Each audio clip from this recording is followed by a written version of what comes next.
Now let us define Q as an abstract data type. So when we define Q as an ADT, we have to again ask the question, what is it that is expected from this data structure, how its behavior should be. So Q is supposed to behave as first in first out data structure. So whenever we store any value, this value is going to have its entry time, at what time it entered the queue. We need to keep track of that. So that's the data that we require. Okay. And then what is going to happen is that whenever we want to remove any value from the queue, the value that came in first, the value with the oldest entry time, should be removed first. Okay. So let's define operations on our queue. So just like stack, I might want to create new queue, and then it would have a certain capacity, and I'm not going to initialize it, but I need to keep track of how many elements are there in my queue. So I'm going to have let's say count of the elements. So whenever I create, I'll set this count to 0, and that will tell me how many elements are there. So once I create, I might want to add new element to my queue, and then I have to provide this value, and then I might delete an element from the queue. But which element to delete? I don't have any choice, any freedom. The element with the oldest entry time, it will be deleted from the queue. And of course then I can check, is my queue empty, and I can check, is my queue full. Okay. So that's the way I'm going to define queue as an abstract data type. Internally it needs to store this data about which values I have stored and they entered at what time. Again, you need not store this explicitly. This entry time can be stored implicitly in many different ways. So we'll talk about one such implementation. And then I need to keep track about count of the elements that are there in the queue, and then I have to create, add, delete, and check if it is empty or full. Okay. So now let's think about a simple implementation of this queue, where I'm going to implement this data part as an array. Okay.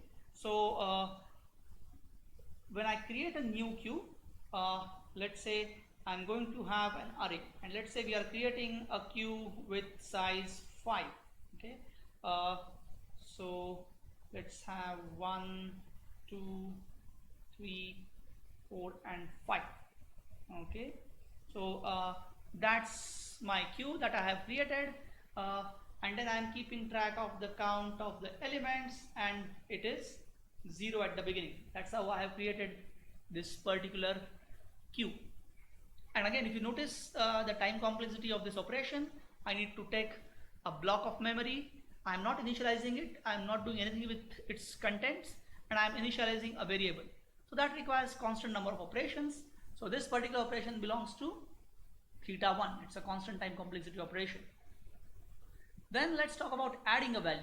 So whenever I have to add a value, what I will do is I will look at the value of count, and I will access the corresponding element in my array, and at that place I will store the value. For example, if I have to add, say, value 10, then it will translate to, let's say this underlying array is A. So A dot, and you can say that set element, which element you have to set at the index count, and then this value 10 that you have to store. Okay, that's how it will work.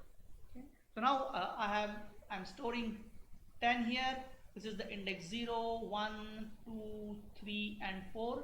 Okay? And index 0 indicates that this is the value with the oldest entry time. So I'm not storing it explicitly, but the index value sort of gives me idea about it. Okay? And now the value of count would change to 1 to indicate how many elements are there. So that's how the add operation is supposed to work. So let's add one more value. Let's say I do add 20. In that case, what is going to happen is my count value is 1. I'm going to say a dot set element count and 20. So at index 1, I'm going to store 20, and then I'm going to index the value of count by 1 and it will become 2. That's how the add will work out. So again, the entry time for 20 is implicitly stored in terms of the index inside the array. That's how I know that entry time for 20 is higher than the entry time for 10. Only this order is important. Okay. And now let's talk about the delete operation. What delete operation will do is that it will look at the element with the oldest entry time, that is 10. It will remove 10, and then it has to rearrange rest of the queue. Okay. So what we'll do is that I will delete it. Okay. So delete is going to return value 10, and then I have to rearrange my whole queue. And the way we are going to rearrange is that we are going to shift each element by one slot. Okay. So let's say before this I had add 30 operation, then it was 30 and my count was 3. Okay. And after this, now I am doing the delete 10 operation. So out of 3 elements, 10 has the oldest entry time, so it will return 10. And now what I have to do is I have to copy 20 to the slot 0, because out of all the surviving elements 20 and 30, 20 has the oldest entry time. So 20 will move to slot 0 and then 30 will move to slot 1, because 30 has the second oldest entry time. Okay. So after the delete operation, my queue would look like 20 followed by 30, and then there are 3 slots that are empty, and my count would be reduced to 2. Okay. That's how the delete operation would work. Is empty operation is straightforward. I have to go and check the value of count. If count is equal to 0, yes, my queue is empty, it would return a true value. If count is not 0, if it is greater than 0, then is empty operation would return a false value. And then for my queue, I have to check if it is full. Well, I have to just check if the value of count is equal to the capacity of my queue. If both of them are equal, it means that, well, I cannot accommodate any new element in my queue. For example, when we added a first element, the value of count became 1. If you add second, it becomes 2. If you add third, it becomes 3. If you add fourth element, it becomes. So the count would help you to understand how many elements you have. So when you add element in slot 0, count becomes 1. You add element in slot 1, the count becomes 2. When you add element in slot 2, the count becomes 3. When you add element in slot 3, the count becomes 4.